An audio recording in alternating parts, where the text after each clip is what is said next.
Environment Agency officers in full biological hazard suits have been working along the River Trent. The agency has been pumping oxygen into the river in Staffordshire in an effort to counteract the effects of raw sewage and cyanide, which made its way into the river, quickly flowing downstream and killing thousands of fish. Just going to take a sample of the river water. People have been told to stay away as water tests, a clean-up operation and an investigation are underway into what's described as a pollution incident. The agency says people should take care. People who water stock or have dogs near the river, they should keep them away. And this is purely a precaution because from a human health point of view, we don't believe there's a problem.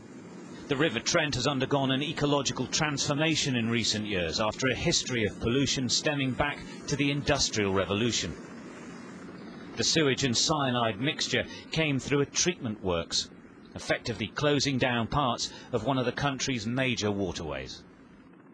The Strongford sewage facility treated some of the pollutants which the Environment Agency believes came from an industrial plant somewhere around Stoke-on-Trent. Untreated sewage and cyanide did get through and travelled 15 miles downriver to Yoxall. Oxygen has been pumped into the river to help lessen the effects of the contamination. The polluted water will likely reach Burton-on-Trent, but the risk of contamination will be reduced because of natural dilution in the river.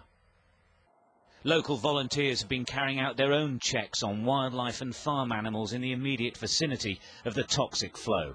Of course, the weekend we'll obviously know a lot more and we'll be able to take a much more considered decision about what we do and whether in fact we sail. We shall have nobody on the lake at all.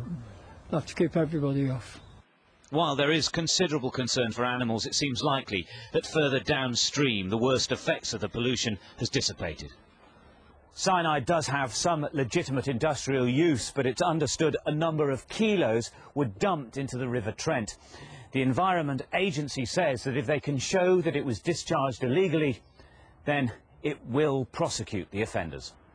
Environment officers say that the investigation will take some time to complete, but that they are determined to find the people responsible.